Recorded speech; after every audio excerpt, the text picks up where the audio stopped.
Salam dəyərli şagirdlər. Mən sizin Azərbaycan dili və ədəbiyyat müəlliminiz Güləndam müəlliməyəm.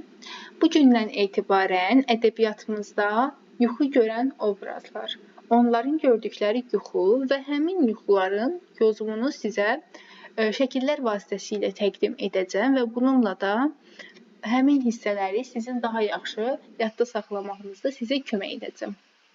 İlk seçdiyim əsər isə bizim şifahi xalq ədəbiyyatından olan Dərzi şagirdi Əhmədin nağlıdır. Gəlin ilk olaraq əsərin məzmunu haqqında deyim ki, bildiyimiz kimi Əhmədin başına gələn hadisələr əksəriyyəti yuxunu ilk başda Şah Abbasa açıb danışmamağı ilə əlaqədar idi. Biz nağlın sonunda görürük ki, Əhməd artıq yuxusunu açır və Şah Abbasa danışır. Gəlin Əhmədin gördüyü yuxuya nəzər salaq. Baxın, ilk şəkildə biz nə görürük? Görürük ki, Əhməd yatıb və başının üstündə bir ay doğuldu. Baxın, yuxarıda da yazılıb. İndi ikinci şəklə baxaq. İkinci şəkildə isə o əks olunub ki, Əhmədin başının üstündə doğulan ay var idi ya. Onun qarşısına qara bir bulud gəlir və alır. Aşağıdakı şəkildə isə Əhmədin yuxunu Şah Abbasa və Pəri Soltana danışdığı hadisə, hissə təsvir olunub. İndi nəzər salaq mətndə həmin hissəyə. Bu əhvalatdan bir müddət sonra Şah Abbas Pəri Soltana qonaq getdi. Burada bu əhvalatdan deyəndə nə nəzərdə tutulur? Yəni ki, Əhmədlə Pəri Soltanın toyu nəzərdə tutulur. Şah Abbas onların toyundan bir müddət keçəndən sonra Pəri Soltan gilə qonaq gəlir. Bir çox otaqdan keçib Pəri Soltan xanımın xüsusi istirahət otağına çatdı. Deməli, testlərdə bizim qabağımıza çıxsa ki, Şah Abbas yuxunu hansı otaqda öyrənir? Qonaq otağında öyrənir və başqa otaqda öyrənir. Demək ki, cavab səhvdir. Çünki nağılda bizə verilən nədir? Pəri Soltan xanımın xüsusi istirahət otağına çatır. Demək ki, yuxunun yozumunda yuxunun nə olduğunu da orada öyrənir. İçəri girəndə görür ki, Əhməd uzanıb, baxın, Əhməd uzanıb, Pəri Soltan xanım da onun başının üstündə oturub. İndi gəlin yenidən yuxarı baxaq. İlk şəkildə biz nə görmüşdük? Görmüşdük ki, Əhməd uzanıb, yəni yatıb. Başının üstündə də bir nə olub? Ay doğulub. Burada başının üstündə ay doğulur. Burada da başının üstündə kim oturub? Pəri Soltan xanım. Deməli, bunlar Şah Abbası gördülər, həya eləyib tez yerlərindən qalxdılar. Demək ki, qalxmaqlarının səbəbi kim olur? Şah Abbas olur. Burada da ayın qarşısını kəsən nə olur? Qara bulud olur. İndi davamını oxuyaq. Qalxdılar.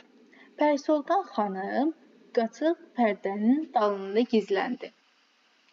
Əhməd qəhqəh çəkib güldü. Pəri Soltan xanım utanır və pərdənin arxasında gizlənir. Əhməd də qəhqəh çəkib gülür. Şah Abbas Pəri Soltanı pərdənin arxasından çıxarıb hər iki övladının üzündən öpüb dedi: Əhməd, söylə görüm, mən qapıdan girəndə Pəri Soltan niyə qaçıb gizləndi? Sən niyə qəhqəh çəkib güldün?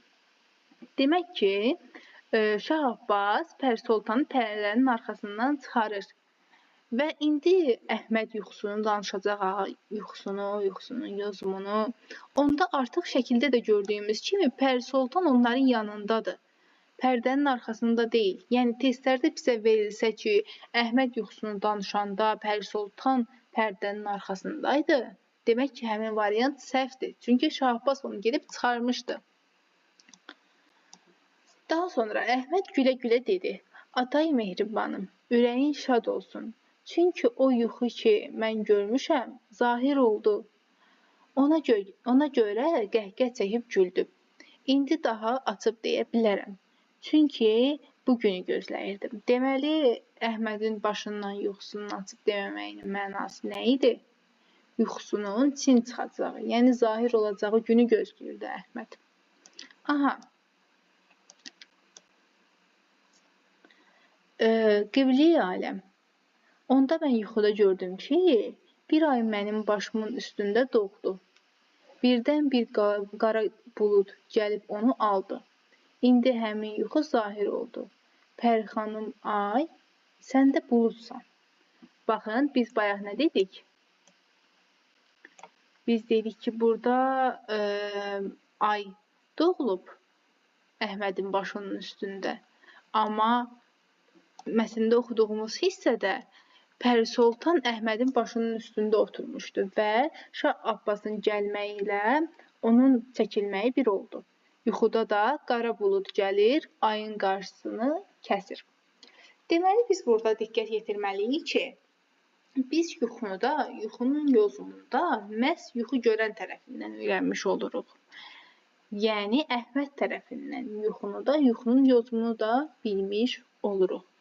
Bunu növbəti videolarımızda mən yenə müraciət edəcəm. Növbəti videolarımızda məsələn, Kitab-ı Qorqudda olan yuxuda və yaxud Vaqif dramında olan yuxuda görəcəyik ki, yuxunun yozumunu yuxu görən obraz demir.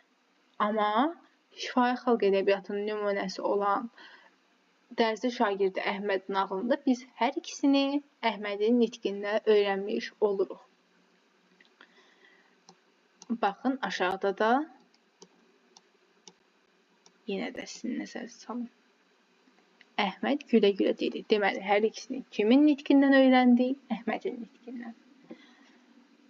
Ədəbiyyatla və yaxud Azərbaycan dili ilə başqa toxunmağımı istədiyiniz hər hansı bir mövzu və ya test sual olarsa mənə şərhlərlə bildirərsiniz və bu yuxu mövzusunda olan videolarımızın bu ilk hissəsi idi. Davamı gələcək. Sağ olun.